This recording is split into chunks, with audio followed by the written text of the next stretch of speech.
Afternoon everyone. तो आज हम डिफरेंस जानेंगे जीडीपी एंड जीएनपी के बीच में। GDP stands for the gross domestic product and GNP stands for the gross national product. अक्सर हमें कन्फ्यूज़न हो जाती है जीडीपी और जीएनपी के बीच में, तो आज इसी वीडियो में हम कन्फ्यूज़न दूर करेंगे जीडीपी और जीएनपी के बीच में।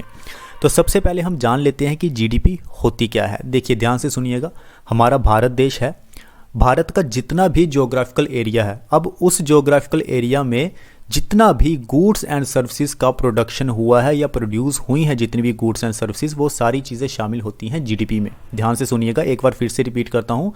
जीडीपी का मतलब होता है कि जितना भी प्रोडक्शन हुआ है गुड्स एंड सर्विसेज का एक पर्टिकुलर ज्योग्राफिकल एरिया में, यानी कि भारत में, वो सारी चीज़ें हमारी शामिल हो जाएंगी जीडीपी में। अब वो जो प्रोडक्शन है वो चाहे किसी फॉरेनर नेशनल ने किया हो, चाहे वो इंडियन नेशनल ने किया हो। अब उसे प्रोड्यूस कोई फॉरेनर भी कर सकता है, कोई इंडियन नेशनल भी कर सकता है, लेकिन वो जीडीपी में शामिल होगा, तो वो भारत की हो गई जीडीपी।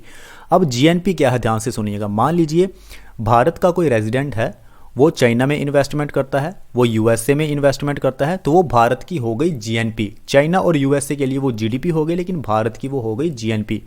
अब भारत का जो नेशनलिस्ट है या भारत का जो नेशनल है, वो जाता है यूएसए में, वहाँ पे प्रोड्यूस करता है, इन्वेस्टमेंट करता है, तो वो यूएसए उसे अपनी जीडीपी में शामिल करेगा, लेकिन भारत उसे अपनी जीएनपी में शामिल करेगा। तो यही एक बेसिक डिफरेंस है जीडीपी और जीएनपी में। अब हम डेफिनेशन को पढ़ेंगे तो आपको और भी ज़्यादा क्लैरिटी आ जाएगी। GDP refers to the gross domestic product and is widely used measure to determine the size of the economy of a nation। किसी कंट्री का कितना साइज है, इकोनॉमी का, अर्थव्यवस्था कितनी बड़ी है, ये सारी चीज़ें हमें पता चलती हैं जीडीपी से। It represents the total amount of goods and services produced in a country within a financial year। एक वित्तीय वर्ष में कितना गुड्स एंड सर्विसेज प्रोड्यूस हुआ है किसी कंट्री में, ये चीज़ें हम निकालते हैं जीडीपी से।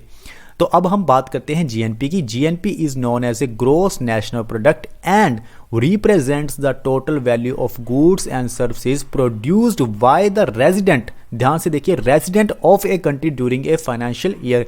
एक वित्तीय वर्ष में हमारी कंट्री के रेजिडेंट ने जितना भी प्रोडक्शन किया है दूसरे देशों में जाके, वो सारी चीज़ें आ जाएंगी जीएनपी में, यानी कि ग्रॉस नेशनल प्रोडक्ट। अब जीडीपी निकालते कैसे हैं उसका आप फॉर्मूला देखिए। GDP is equal to C stands for the consumption. अब कंजम्पशन जो है वो सबसे लार्जेस्ट पार्ट होता है जीडीपी का, ध्यान रखिएगा। उसके बाद आपका है आई, यानी कि इन्वेस्टमेंट, जितनी भी कंट्री में इन्वेस्टमेंट हुई है, ठीक है, जितना भी एसेट हमारा क्रिएट हुआ है। उसके बाद आपका आता है जी stands for the government spending. अब इसमें आपकी सारी कंजम्पशन आ जाती है, इन्वेस्टमेंट आ जाती है, कितना खर्चा किया है सरकार ने करंट यूज़ के लिए, वो सारी चीज़ें इसमें आ जाती हैं। उसके बाद आपका आता है कैपिटल स्पेंडिंग बाय बिजनेस, वो इन्वेस्टमेंट में ही आ गया सारा। और उसके बाद आपका आता है नेट एक्सपोर्ट, यानी कि कितना सामान हमने एक्सपोर्ट किया है, कितना हमने इंपोर्ट किया है, ये सारी चीज़ें कैलकुलेट करके जो भी हमारे पास बचेगा वो हमारी हो गई जीडीपी, यानी कि ग्रॉस डोमेस्टिक प्रोडक्ट। अभी आपको बेसिक करवा रहा हूँ, बाद में भी आपको डिटेल में समझाऊंगा। अब जीडीपी निकालने के दो तरीके होते हैं, दो तरह से हमारी जीडीपी निकलती है। एक हमारी होती है रियल जीडीपी और दूसरी हमारी होती है नॉमिनल जीडीपी। जब हम रियल जीडीपी निकालते हैं तो हम इसमें इन्फ्लेशन को लेते हैं, इन्फ्लेशन को एडजस्ट करते हैं, और जब हम इन्फ्लेशन को एडजस्ट करते हैं तो हमारे पास रियल जीडीपी आ जाती है।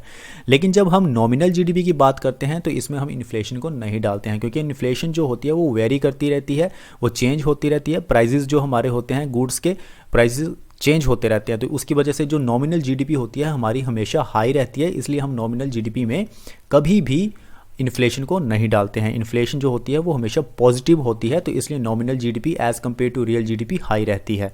तो इस तरह से हम निकालते हैं real GDP and nominal GDP. इसके भी फॉर्मूले हैं, मैं आपको आगे नेक्स्ट वीडियो में ज़रूर बताऊंगा।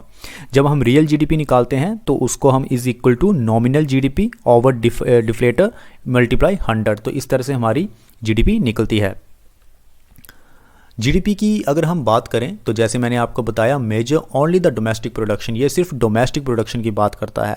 Highlights the strength of a country's economy, किसी कंट्री की जो इकोनॉमी है, अर्थव्यवस्था है, कितनी बड़ी है, वो हमें जीडीपी से पता चलती है। फिर जब हम जीएनपी की बात करते हैं, measure only the national production, यानी कि हमारे लोगों ने बाहर कितनी प्रोडक्शन की है, वो हमारी जीएनपी हो गई। The contribution of the residents to the development of the economy, economy की डेवलपमेंट के लिए हमारे रेजिडेंट्स का क्या कंट्रीब्यूशन है, वो हमारी हो गई ग्रॉस नेशनल प्रोडक्ट। तो आज हमने बेसिक डिफरेंस जाना, छोटी सी डेफिनेशन हमने जानी जीएनपी और जीडीपी के बीच में। सो आई होप सो कि अभी आपको कोई कन्फ्यूज़न नहीं रही होगी जीडीपी और जीएनपी के बीच में। तो यही था इन दोनों के बीच में डिफरेंस। जो हमारी जीडीपी होती है वो हमारी लोकल होती है, और हमारी जो जीएनपी होती है, ग्रॉस नेशनल प्रोडक्ट होता है, वो हमारी इंटरनेशनल होती है। इंटरनेशनल स्केल पे हम उसे देखते हैं। तो मिलते हैं नेक्स्ट वीडियो में। Thank you.